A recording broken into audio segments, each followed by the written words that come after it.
Welcome everyone! Today I want to show you a little curiosity that is a Permablock magicka tank.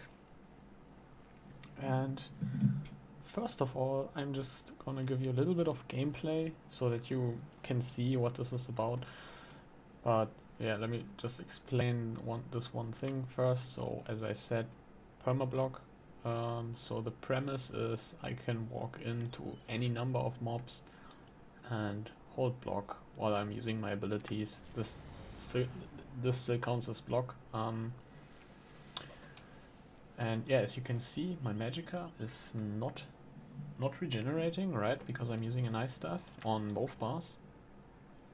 And we will get to all this stuff later, like, oh, you're not using a lightning staff and blah blah blah. But yeah, I will explain the build later on. For now, I just want to give you the demo.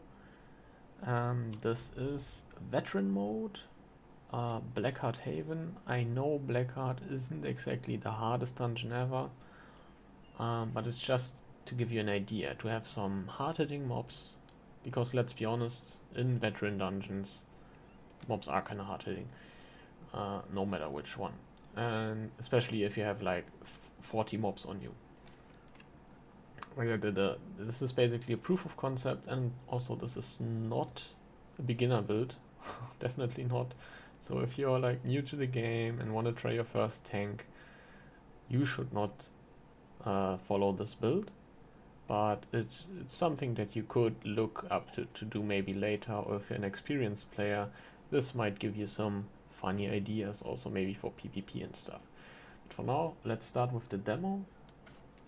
And then I'll be back in a minute to explain what I thought while making this work.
Alright, that was a pretty good start, I would say.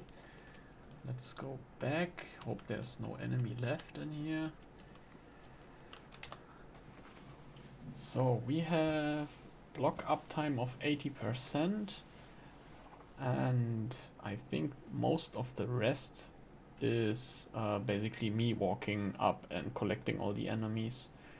Like, I don't know if there is a little bit of downtime counted when you use abilities or something, but yeah, 80%. Basically, I was holding block the entire fight. Of course, you don't really do this in a normal fight. Like, it's always a good idea to do like a little light attack or heavy attack or whatever in between. But this was just to show you this actually works. Now the question is, how did I keep my magicka up all the time in this 1 minute, in this 72-second fight? And yeah, the answer is mostly, well, actually there's there's a bunch of stuff, but I got inspiration for this build when I did my last videos with the new Overwhelming Surge set. So this thing, when you deal damage with the class ability, there's a chance that you summon a storm, which deals shock damage to all enemies around you within 12 meters, and 15% of this damage is restored to you as magicka. Now we can check here. It says Overwhelming Surge. Like base regeneration is very, very low, but this is because, of course, because I'm blocking. And we have to keep this in mind for this Permablock build, that the base regeneration is really, really bad. Now, Overwhelming Surge here, it says 406 per second, and here also you have to keep in mind that in your character sheet, the numbers that are given here are shown for every 2 seconds. So what you have to do is you have to multiply this number by 2, and this would come up in your stats. So this is like 800, but then it also says 867 unknown. Death Cleaning. Okay, yeah, Death Cleaning is Necromancer passive. The thing is, I'm not sure if Overwhelming Surge really only did 406. Seems a little bit low, in my opinion. But unknown, there is something else that I'm using. So first things first, the Overwhelming Surge set does not recover magicka, it restores, and restoration always works even if you are blocking. That's the whole idea. Now the second set that I'm using for restoration is Stonekeeper. When you block an attack, you gain an energy shard stack up to 1 stack per second. So basically after 6 seconds, because I'm perma-blocking, I get these 6 charges, and then you restore 5000 something magicka, stamina, health. And this can then happen like basically every 20 seconds I have this. Like a potion. Then on top, we also do a little bit of cheat, like it's not really cheating, it's part of the build. We use potions. I mean, it's not that big of a deal. And I'm also using the Argonian race because of their passive here, which restores 4000 magicka as well, like health magicka and stamina when you drink a potion.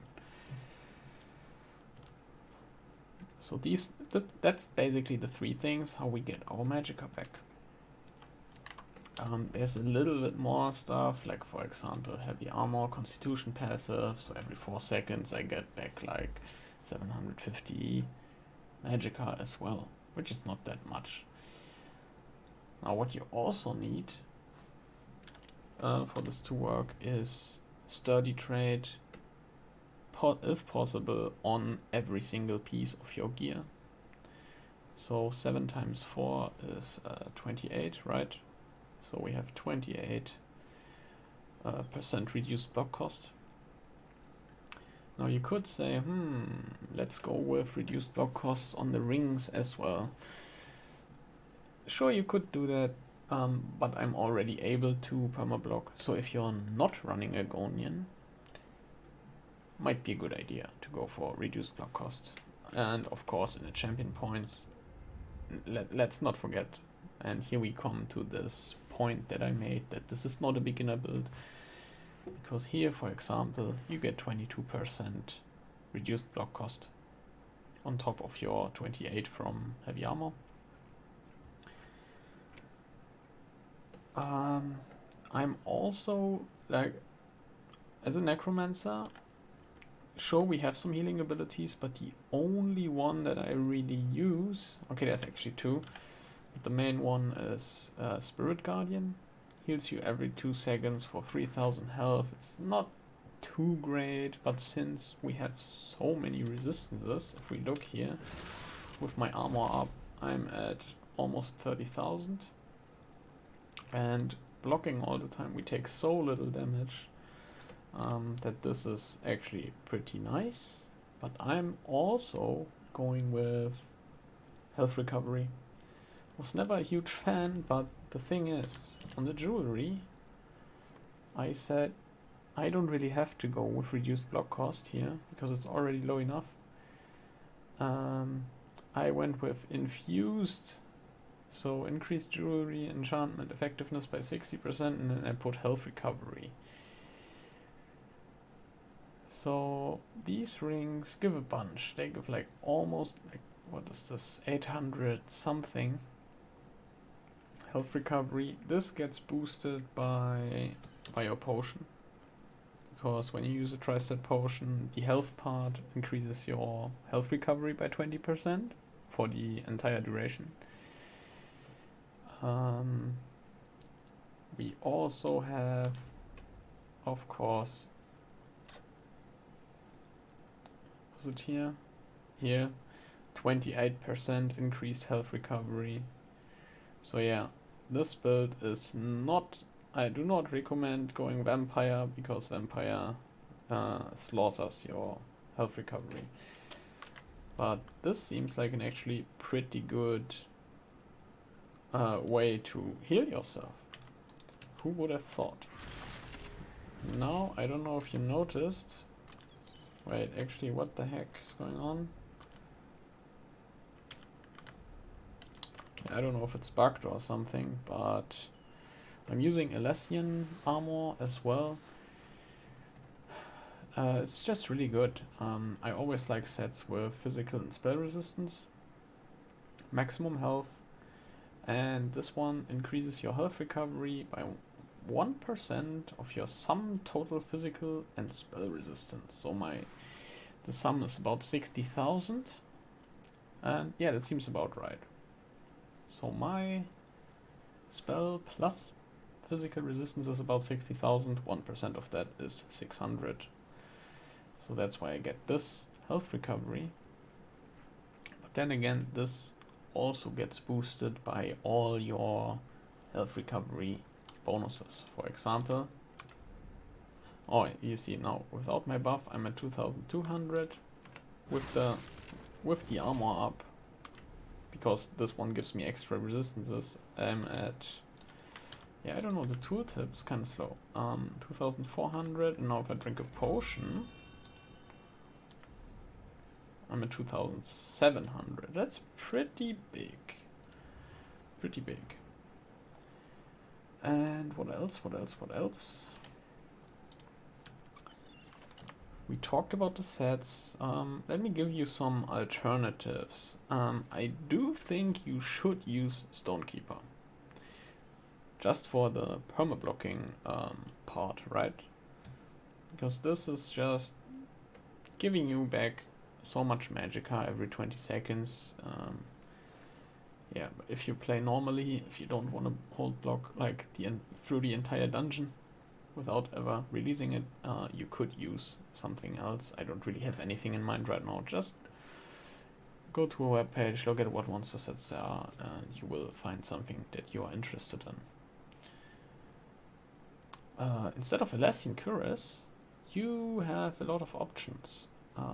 For example, I was running this with, if we look at the bonuses here, physical spell resistances, maximum health, and then we get the health recovery on top. I was running with defending, was it that? Defending warrior. So the first bonuses are the same, spell resistance, physical resistance, maximum health.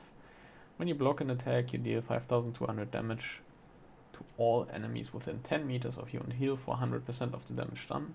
It's like a huge burst heal. Yeah, but still, this is kind of situational, and I just like the Alessian order better. Defending warrior is kind of hard to get. It's from a trial, and Alessian order is a Cyrodiil set. So these are both pretty tough options. There's another one set that I kind of like, Thunderbug. Here we also have the resistances, but instead of health we get spell damage. And this thing has this, like every 3 seconds you do a huge shock nova, which is actually pretty good. So this is like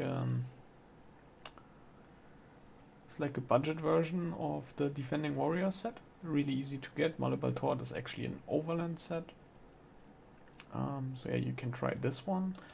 There's also another one. Forgot the name. Livewire, for example. Okay, this is actually not that great. You would probably need to play a Nord, because Nords get 4000 or so resistances from their passives. On this set we lack the resistances, but every 8 seconds you can also do a little Shock Nova. It doesn't do any damage, but applies concussion to enemies and also heals you for 1000 health for each enemy hit. And there's really a lot of more stuff, especially for PvP. And so in the heavy armor slot here you have you can do kind of whatever you want. For another example that would be really good is Fortified Brass, for example. Craftable set. I think it just needs 4 traits or so and gives like 8000 resistances without any conditions. Problem about the overwhelming set is this is a dungeon set, so you cannot buy it, you cannot trade it.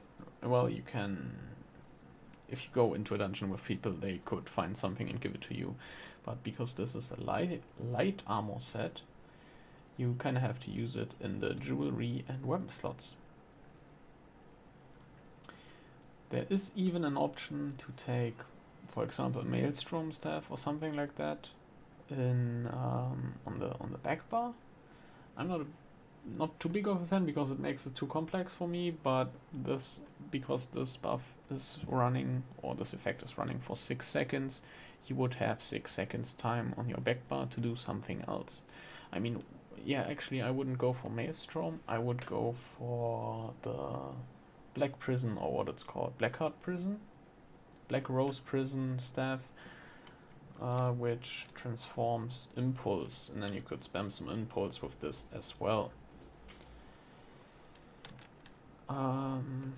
This is mostly it about the gear. One thing you can also do, let's say you are like champion level 200, 300, and then you want to do a Permablock tank, but yet kind of lags everywhere, and maybe you don't have the monster set. What you can do as well is, instead of going health recovery glyphs, you still go infused. So you want to increase the enchantment effect by 60%, or it's I think 55% if it's purple, because let's be real here, on live server you usually don't have golden necklaces and stuff, but the 55 still is the same idea.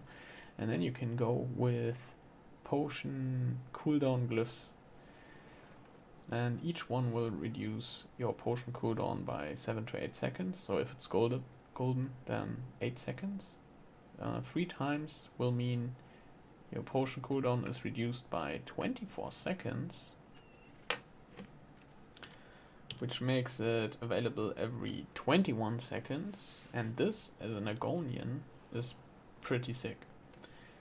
This means every 20 seconds you will get back like more than 10,000 of each resource.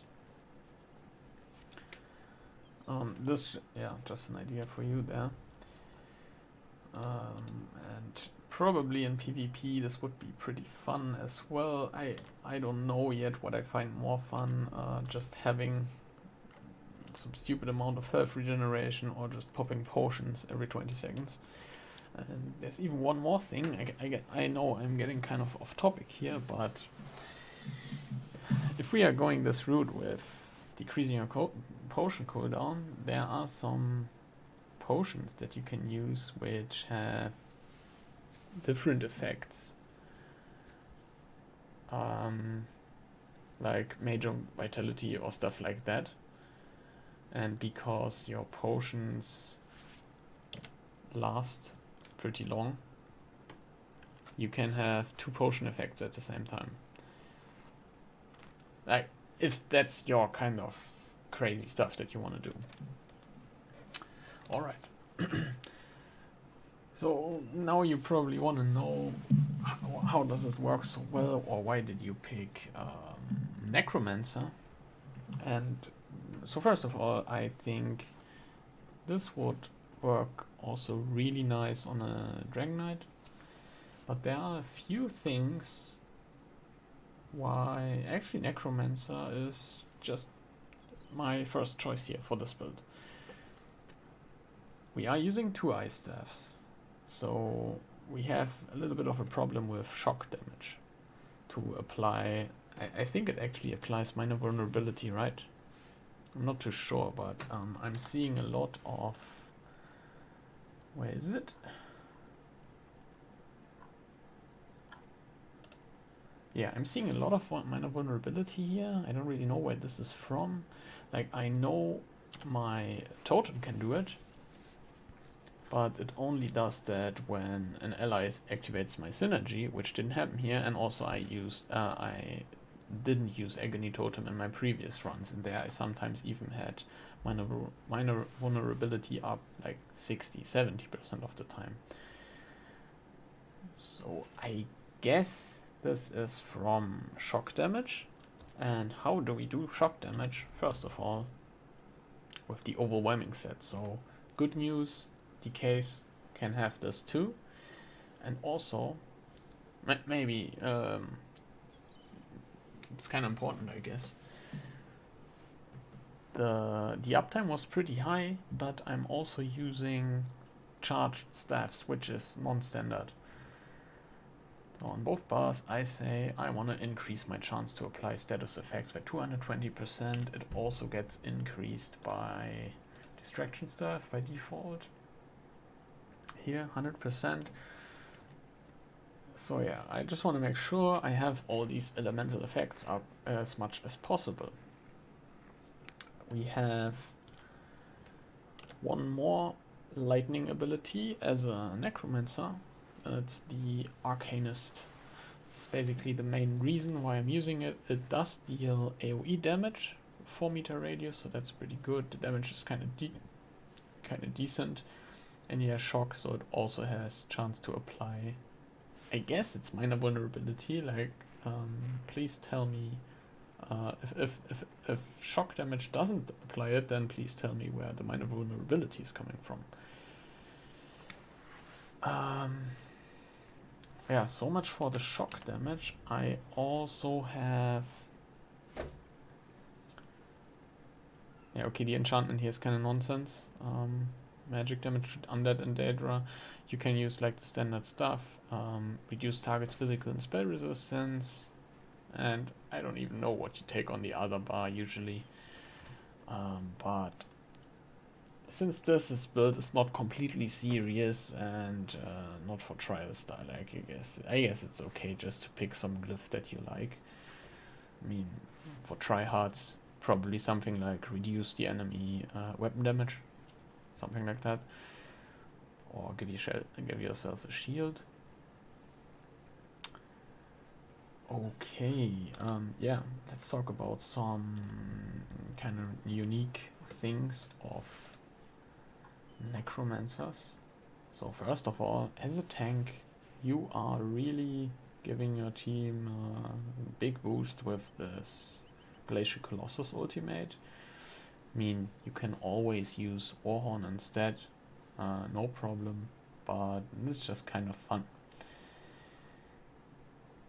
Major vulnerability for 5 seconds, because it only lasts for 3 seconds, but it gets reapplied with every hit, and there's three hits.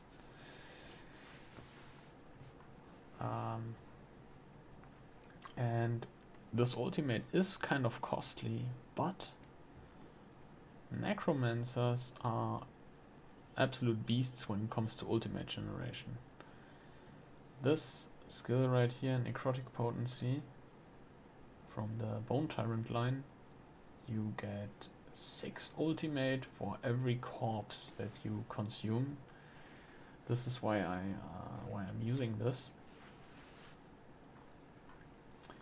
And there is another passive in some other tree. Like, this happens a lot in Necromancer actually. When you use an ability on a corpse, you generate 10 ultimate, can occur every 16 seconds. And these things combined just give you massive generation. Now, one of the other main reasons, apart from, like, which one was it? Was it really the shock? I mean, yeah. I mean, it is nice that Necromancer has a shock ability and Decay has not. So, but this is not really a deal breaker here. But this ability right here, Unnerving Boneyard, it deals frost damage. So first of all, it can apply minor maim on enemies, reducing the damage done. But it also reduces spell and physical resistance by 5200 on all the enemies in the area. This is so crazy. And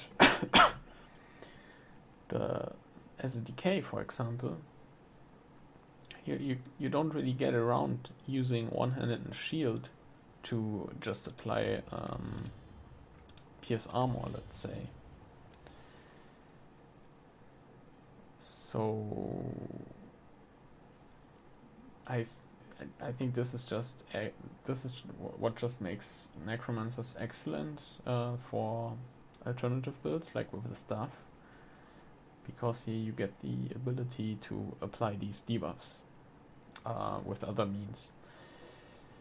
Spirit Guardian, I talked about it a little bit, heals you a little bit, but this is really unique. While active, 10% of the damage you take is transferred to the spirit instead, and the spirit can't even die.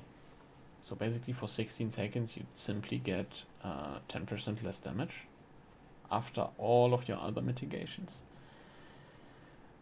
And I mean, there's another cool passive. Where is it?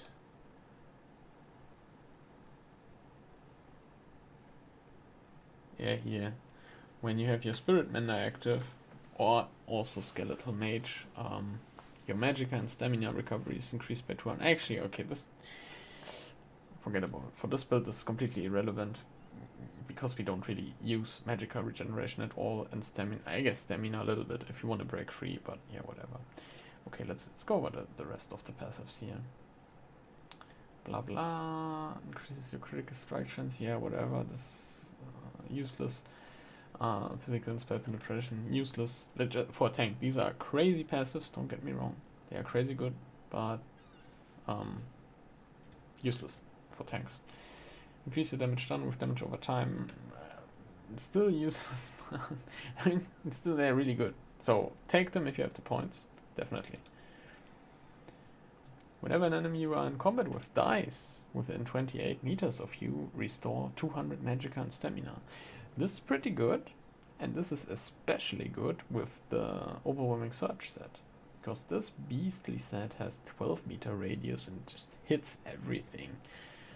So you will get a lot of magicka and stamina back from this one. Reduce the damage you take from damage over time abilities by 10%, so you will have another bunch of damage reduction on top of the Spirit Mender. While you have a Bone Tyrant ability active, the armor is the Bone Tyrant. We always have the Bone Tyrant ability active. We also use the Agony Totem a lot. Increase your max health. This looks kind of stupid, but this is actually also a really strong passive. Just gives you a bunch of health. And let's talk about first of all, the armor.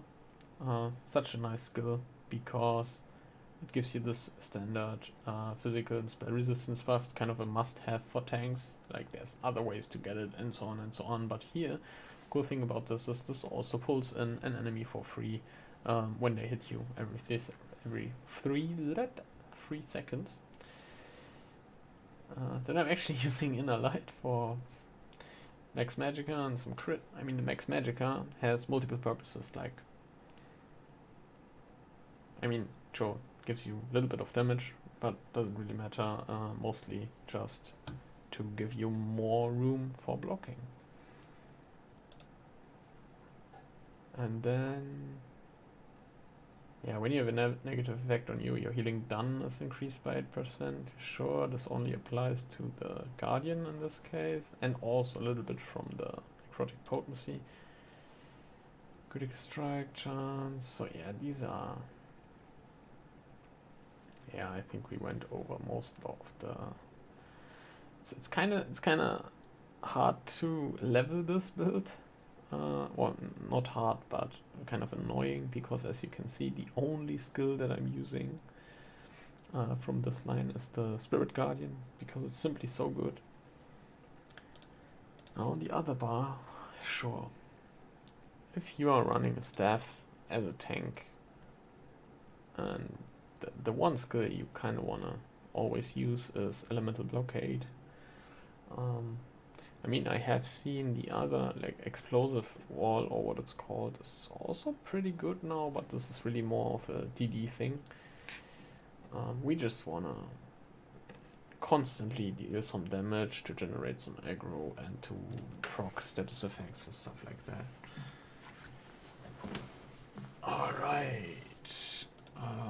Yeah, armor is kind of self-explanatory. Just take all the stuff, increase your resistances, increase your health, increase your resource restoration while you are getting hit, and so on and so on.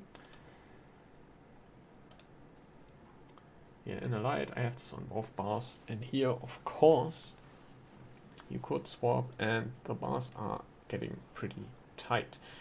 For example, what I sometimes like to do is swap something, like you could swap, for example, the skeleton and use Crushing Shock, which is a remote interrupt. If you know, I don't know, was it Cradle of Shadows? There's this one dungeon where you have one boss that always teleports away and then charges a spell, and if you don't interrupt the spell, basically one shots your complete crew. Except for maybe the tank, but it still sucks. And with Crushing Shock, you can just do your boom, like just this one attack, and it interrupts from up to 28 meters. So this is always nice. What you can also do... Yeah, sure, actually. As you have seen, I don't have any taunt right here, so this is a little bit tricky. Yeah, you may wanna replace also Skeletal Arcanist with Inner Rage. I mean, it's not absolutely necessary because we are using Ice Staff on both bars, and with the heavy attack with an Ice Staff you will taunt. But yeah, if it's a rather busy dungeon, or if the people don't really know what they're doing, I would recommend using Inner Rage as well. You could also just not use Silver Leash and Inner Rage instead, but I really like Silver Leash from the Fighters Guild. This simply pulls an enemy to you 22 meters range, because we can look back at the footage or something. Maybe I will show something here. The armor pulls in enemies, but it's not nearly enough, and this is a problem that most tanks have. So I really like this skill. It's not absolutely mandatory. It will not, not having the skill will not prevent you from finishing dungeons, but it just makes it so much more enjoyable for everyone included, and faster if you can pull in those ranged mobs. The Agony Totem, I think we already talked about this. I really like this spell because it lasts for 11 seconds, and every 2 seconds it fears enemies for 4 seconds, and fear has been changed recently, like in the last, I don't know, year or so. Enemies no longer flee, they just cower in fear. And this cannot perma stun lock enemies. They have like a 10-12 second resistance after being feared once, but this means you place this totem in the middle, all the enemies around you are getting feared, and then you pull in more and more and more enemies, and they get feared constantly and stunned. So this is an absolutely crazy CC ability for tanks. And on top, well, it's just crazy. It's just crazy. So it's repeatable CC in one ability. You and allies standing in the area of the totem get 8% less damage. And your allies can activate the synergy to apply minor vulnerability for 5 seconds. So it's pretty crazy. I think that covers it. Like, one thing people always forget is medicinal use. This is the only thing you really need from all the crafting stuff for actual combat. Yeah, 30% longer potion effect, so this makes your potions last longer than the actual cooldown. Make sure that you always have the effects up if you need it. Alright. I guess we will now also cover the champion points. This is on 810 champion point character. So if you are lower, then you just have to look. But I would always recommend spreading the points more or less evenly. So yeah, Ironclad 66 would actually be nice to have 75 points here. Well, because why the hell not? We could even go more to get this reinforced passive. Guess we can do that. Okay, we actually can't.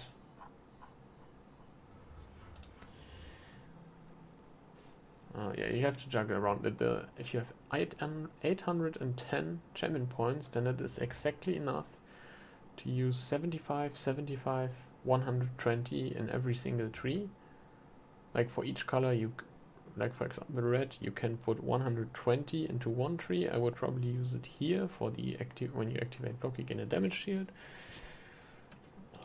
What else do we have? Break free. Yeah, that's actually also pretty good. So I have, yeah, so here I have more than 120. And here I actually have 0. Yeah, the red tree is a bit special. I don't really like the Lord tree. This is kind of PvP tree and resurrection. Everything is resurrection. Alright, but in green we have it, so I'm going for Warlord 52. And you always have to make sure, for example, it looks a bit stupid. I used to do this all the time, like, oh, 51, now it's exactly 19. I like those round numbers, right? People said this years ago, and that's true, that in game this is 18.99999 something, but then through rounding they show you 19. But then in your stats you actually get the rounded down version. So that's why we put 52 here, 23. Like, this is my personal distribution right now. So we get 75. Here I'm going for the 120 for wind running.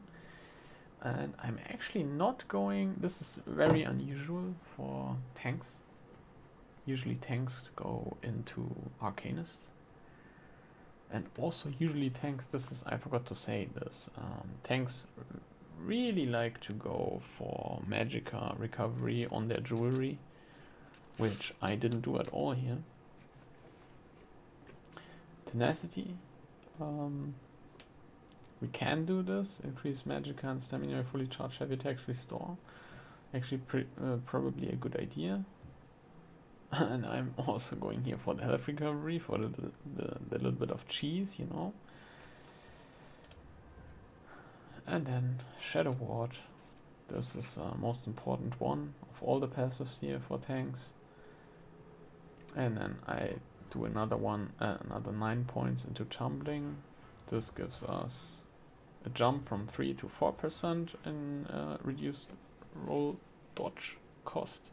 And we unlock the Treasure Hunter passive. In this tree, this is something I don't usually do. I usually put points into like Elfborn, for example. But here, spell erosion for our set effects and all that good stuff. Penetration is key. We are not using light armor, so we really don't have a lot penetration. Kind of need a lot of points in there. And then elemental expert the rest. I don't know if swapping these the distribution of these points would net me more damage. I would have to test that. But okay, why do I want to have so much damage, and why don't I use Elfborn? I would probably get more out of it if I just did something like this and this, like 9%, 12.8%. Now if I go back up, it's like from 12 to 14% with 20 points. But sets cannot crit, and I want to get as much damage as possible from Overwhelming Surge. Because the magicka you get back from Overwhelming Surge scales directly with the damage. And that's why I chose this. Here we also have kind of a weird one. Direct damage attacks, yeah, whatever. Like usually people don't really use Shattering Blows. I thought for PvP. I kind of was looking into PvP with this build as well. So yeah, usually it's like more 66 into Mastered Arms, 9 into Staff Expert. But, you know, you can always do your own thing. Like I did here. And then Thaumaturge, I went with 75. Doesn't really make that much sense. It should be 73. But I need 2 more points here to unlock the Exploiter passive. So might as well just put them in here. It doesn't, like... I guess I could also put them into Mighty, but yeah, it doesn't make any difference. Okay, I guess. Critical healing with stamina abilities. Okay, why not? 1%. Doesn't make a difference. I still have 40 points left. Anyway. Mundostone. I went with the lady. And this is again kind of funny. This is because I'm Argonian. And with those sets I chose, like mainly because of Overwhelming Surge, it doesn't have any resistances on it. Monster set also doesn't give any resistances. Our race doesn't give resistances, nothing. And so buffed, we are at almost 30,000 now.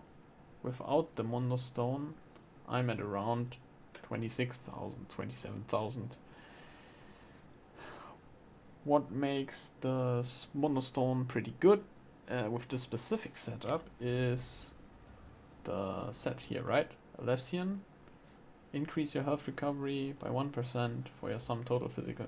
So this means that this Mondo Stone gives me physical and spell resistance, but also a little bit of recovery, like 30 or something. 30 health recovery. Which then gets boosted by all, like effectively it's like almost like, let's say 45. Still not that much, but you know, could also use the steed instead. It's also pretty funny. Mondo Stone gives you movement speed and health recovery. Like if you use the steed, you actually get a higher health recovery value here. Then again, I think the health recovery that I already have becomes more valuable the more resistances I have. So that's why I think the lady is a pretty good choice here. Now, yeah, there were a lot of pretty unconventional things here. Using 2 ice stairs, nobody really does that. Using the Lady Mondo Stone, using Necromancer. But yeah, this is kind of stuff I like to do. And next thing I'm gonna do is trying a similar tank, like maybe not even this magicka permablock stuff, but I'm gonna do a magicka tank for PvP. Sorry, health recovery tank or permablock, I don't know yet. Oh, I forgot that I'm actually taking like a minute to kill these guys.